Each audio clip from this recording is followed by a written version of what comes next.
Una, sa ginako sa unahan nga doon na kita special intention alang sa pahulay nga dayon sa kalag ni Maricor, Orquiaga, Montaño, Bahamonde. Kamong mga nabay senior ani? Ang mga senior citizen makailaan kay mo man ay may biyahe ra diri sa unag suloy-suloy itong truck nga naimarka Honest Pini. Kadto sila sa unang construction to sila sa gravel o sa hollow blocks kana mga pamilyas Tony Montaño usa ni siya sa mga anak.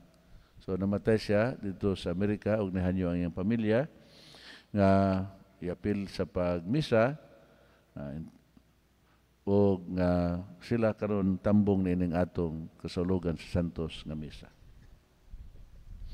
Ikaduha nga karon nga adlaw ang simbahan naghandom sa duha ka mga martir sa simbahan, si San Cornelio o si San Cipriano, mga obispo o martir. Ang mga kaaway sa pagtuo naghunahuna nga ang pagpatay sa mga magsasangyaw o sa otoridad sa simbahan mo'y pagpapahunong alang sa pagkaylap sa mensahe ni Jesus o sa mga pamaagi sa simbahan. Apan sayop ang maong pagtuo tungod kay ang dugo sa mga martir nahimo hinuon nga binhi sa Kristyanismo nga nagapakaylap sa pagtuong Katoliko sa tibuok kalibutan. Ang dugo sa mga martir nahimo hinung binhi nga nagapakaylap sa Kristyanismo o sa Katolikong simbahan sa tibuok kalibutan. Kung dunay ginaingon, to die for the faith is, to live for the faith is a gift to all, but to die for the faith is a gift to the few. Ang pagpakamatay tungod sa pagtuo, gasa lamang sa pipila, alan apan ang pagpuyo diha sa pagtuo, gasa natong tanan. Tinumduman nato nga ang dugo sa mga martir ay mong binhi sa Katoliko nga simbahan sa tibuok Pilipinas. Wala makapahunong ang pagpatay o panglutos sa mga tao nga way pagtuo diha kang Hesus. Ikatulo nga karon nga adlaw ang ato ebanghelyo nagsaysay sa usa ka healing miracle. Ang pag-ayo ni Jesus ngadtong sulugon o gulipon nining usa ka senturyon. Dili ang pag-alim sa balatian sa sulugon ang sentro sa maong ebanghelyo kundi ang karakter o background nining senturyon. Gani gisaysay dinhi nga dako siyang pagmahal sa katawhan ug ang mga higala niya naghangyo kang Hesus nga nagkadayon kining tawhana angay gayud nga imong tabangan. Gihigugman niya ang atong nasod ug nagtukod pagani siya sinaguga alang kanato. Ang character background nining maong tao nga puno siya sa kamapabsanon o dako usab ang iyang pagrespeto o pagila sa otoridad.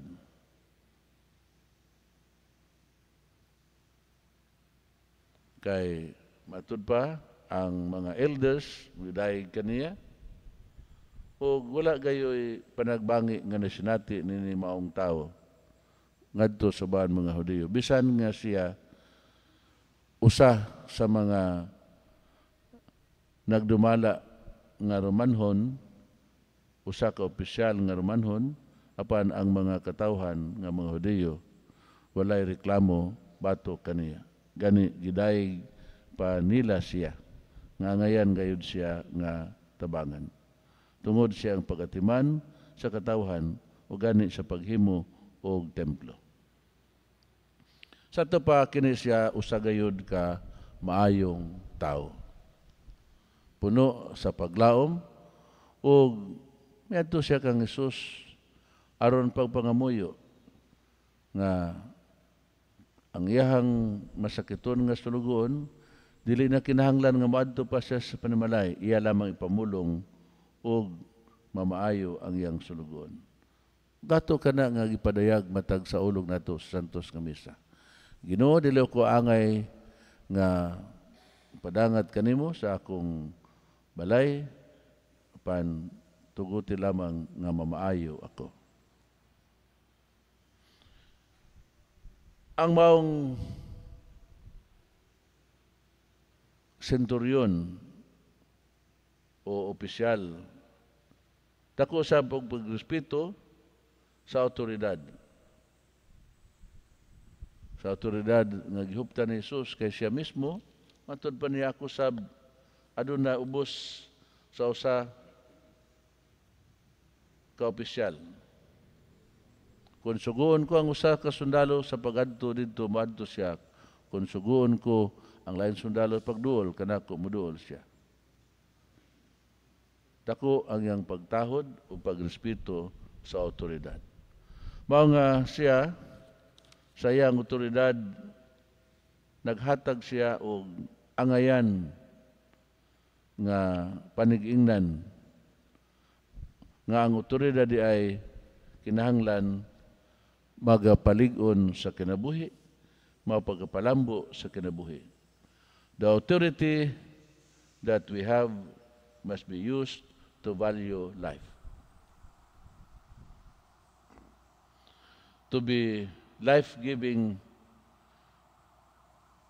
in our compassion and care for others. Dapat ang otoridad unta maghatag og dakong bili sa kinabuhi o ang otoridad magpalambo sa kinabuhi pinagi sa kaluoy o pagitiman sa katawhan. Sa ato nga panahon ining kinabuhi, matubang nato ang lain-laing mga tao gikan sa lain-lain nga mga kultura ug tinuuhan.